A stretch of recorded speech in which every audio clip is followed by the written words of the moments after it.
इस वीडियो में मैं आपको बताने वाला हूँ पूरे साल का जो आपने टैक्स पे किया है या पूरे साल की जो आईटीसी है वो कैसे चेक करेंगे, क्योंकि चेक करने से क्या होगा, हमें जो भी डिफरेंस होगा हमारा वो हमें पता चल जाएगा, तो हम अमेंडमेंट कर सकते हैं, ठीक है, रेक्टिफाई कर सकते हैं अपनी जीएसटी रिटर्न्स में।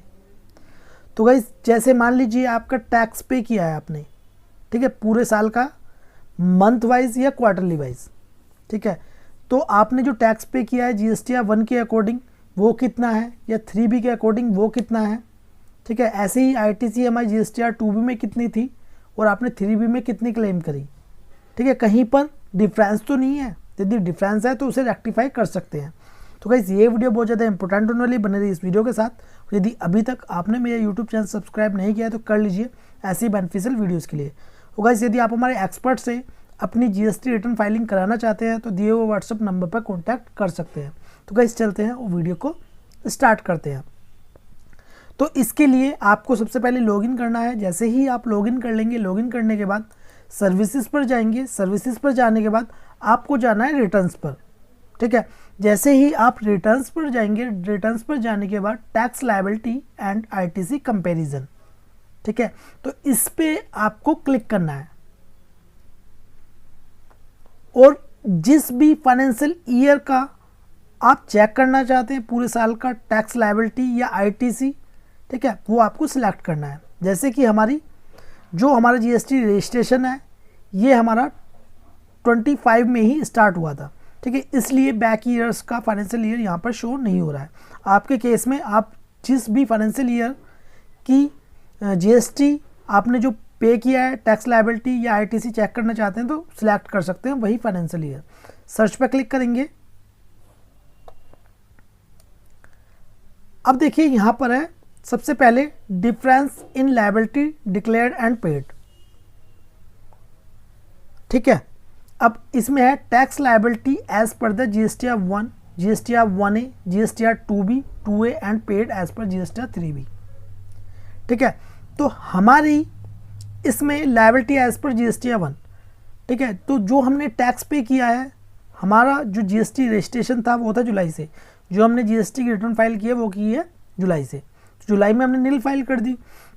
अब उसके बाद यहाँ पर हमारा इसमें टैक्स पे आ रहा है जो हमने टैक्स पे किया है। आपके केस में पूरे साल का आ जाएगा, ठीक है। ये किसके अकॉर्डिंग आ रहा है, ये आ रहा है यहाँ पर जीएसटीआर 1 के अकॉर्डिंग।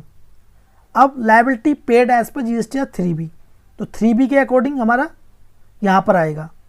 शॉर्टफॉल या एक्सेस जितना भी होगा, ठीक है, यहाँ पर शो हो जाएगा प्लस में या माइनस में, यदि डिफरेंस होगा तो, यदि डिफरेंस नहीं है तो नहीं होगा।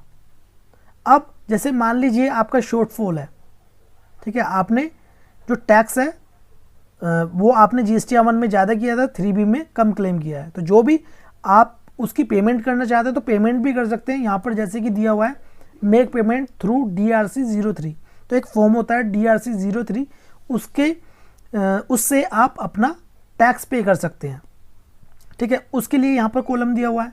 फिर shortfall excess in liability including payment through DRC 03, यदि DRC 03 से पेमेंट करने के बाद भी यदि कोई शॉर्टफॉल या एक्सेस है तो यहाँ पर शो हो जाएगा इस वाले कॉलम में, ठीक है। अब percentage of liability paid including payment through DRC 03, तो जो आपने जो भी आपकी लायबिलिटी है जो आपने पे की है तो वो कितने % है, ठीक है, कम होगी तो यहाँ पर कम शो होगी, 100% नहीं होगी, ठीक है। अब जैसे कि मैं आपको दिखा देता हूँ, अब जीएसटीआर 1 के अकॉर्डिंग हमारी टोटल कितनी है, यहाँ पर टैक्स पेड 24,030 रुपये।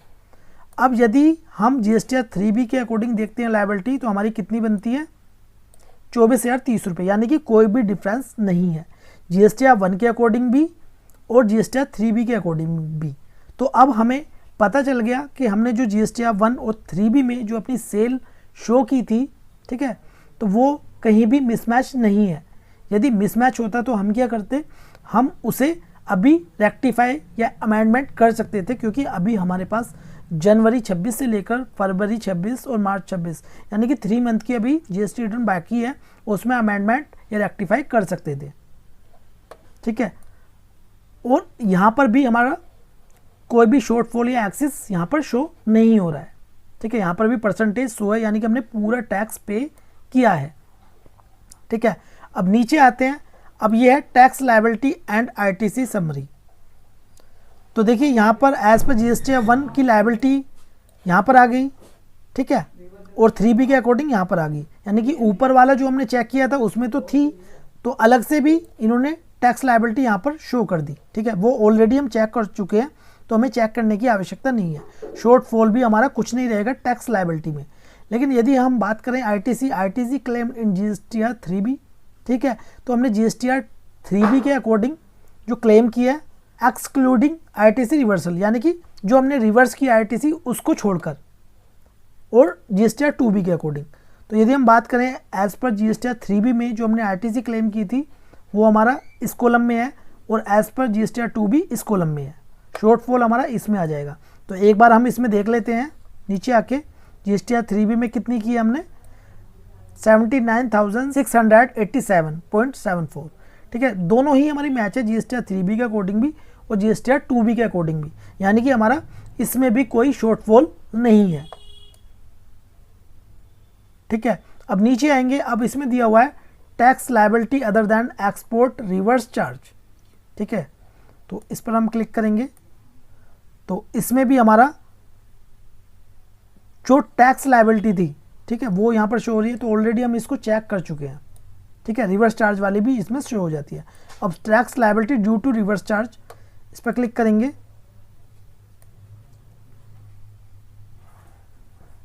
ठीक है, तो इसमें हमारी जो टैक्स लायबिलिटी है रिवर्स चार्ज वाली यहाँ पर शो होती है, लेकिन हमारे केस में रिवर्स चार्ज नहीं है।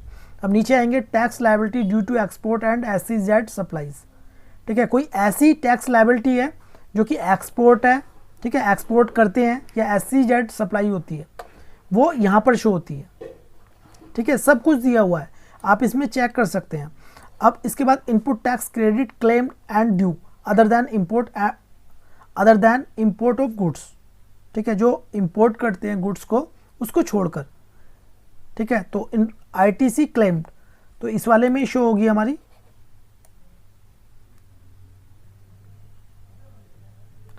तो आईटीसी क्लेम्ड इन GSTR 3B excluding ITC reversal, यानी कि जो हमने आईटीसी रिवर्स की दी थी उसको हटाकर जो जीएसटीआर 3B में क्लेम की थी वो यहाँ पर शो हो रही है, यहाँ पर भी। ठीक है, तो सभी के कॉलम इसमें दिए हुए हैं। Input tax credit claimed and due, import of goods की यहाँ पर शो होगी। ठीक है, हमारे केस में नहीं है। Reverse charge liability declare and input tax credit claimed their own. ठीक है, तो ये यहाँ पर शो होगी। अब देखिए मैं आपको बता दूं, इसमें टेबल्स तो बहुत सारी इसमें दी हुई हैं, लेकिन आपको मैनली जो चेक करना है वो क्या चेक करना है। ठीक है, मैं आपको सिंपल लैंग्वेज में बता देता हूँ। अब देखिए, सबसे पहले आपको tax liability as per GSTR 1, ठीक है, और 3B, जो हमने जीएसटीआर 1 में सेल शो की है और 3B में की है वो आपको चेक करना है सबसे पहले, क्योंकि मेन चीज़ वही है। जीएसटीआर 1 में आपने सेल क्या शो की थी और जीएसटीआर 3B में क्या शो की है। ठीक है, तो आपको ये चेक करनी है यहाँ से। ठीक है, जीएसटीआर 1 में हमारा ये कॉलम है और ये 3B वाली, जीएसटीआर 1 और 3B हमारी मैच होनी चाहिए। ठीक है, एक पॉइंट तो ये हो गया, ये आपको चेक करनी है। फिर उसके बाद आपको आईटीसी चेक करनी है। ठीक है, तो आईटीसी आपने जो जीएसटीआर 2B में जो आपकी आईटीसी है, क्या आपकी वो जीएसटीआर 3B में भी आपने क्लेम की है। ठीक है, वो आपको चेक करनी है। अब जैसे कि जीएसटीआर 3B और 2B ये बिल्कुल हमारी मैच है। ठीक है, लेकिन इसमें वो नहीं आएगी जो आपने आईटीसी रिवर्स की है। ठीक है, यही इसमें चेक कर लेना है। और बाकी यदि आपके केस में इंपोर्ट ऑफ गुड्स, ठीक है, जो इसमें अलग अलग दिए गए हैं वो आप अपने अकॉर्डिंग देख सकते हैं। तो इससे क्या आप अपनी जो आपके ने टैक्स पे किया है, ठीक है, या आपकी आईटीसी है, वो आप चेक कर सकते हैं। कहीं आपने एक्सेस क्लेम तो नहीं कर ली है, या मान लीजिए कोई ऐसी आईटीसी जो आप क्लेम नहीं कर सकते थे आपने क्लेम कर ली, तो आप उसको रिवर्स कर सकते हैं। ठीक है, ऐसे ही हमने जो टैक्स पे किया है कहीं पर डिफरेंस तो नहीं है, यदि डिफरेंस है तो उसको हम रेक्टिफाई अमेंडमेंट कर सकते हैं। ठीक है, तो गाइस इसी प्रकार ही आप चेक कर सकते हैं पूरे साल का टैक्स पेड, टैक्स लायबिलिटी या आईटीसी इनपुट टैक्स क्रेडिट। तो गाइज़ ये वीडियो आपको कैसे लगी प्लीज़ कमेंट बॉक्स में जो बताएं। वीडियो आपको अच्छी लगी प्लीज़ लाइक कर दें और इस वीडियो को शेयर करें अपने फ्रेंड्स के साथ। वीडियो देखने के लिए धन्यवाद।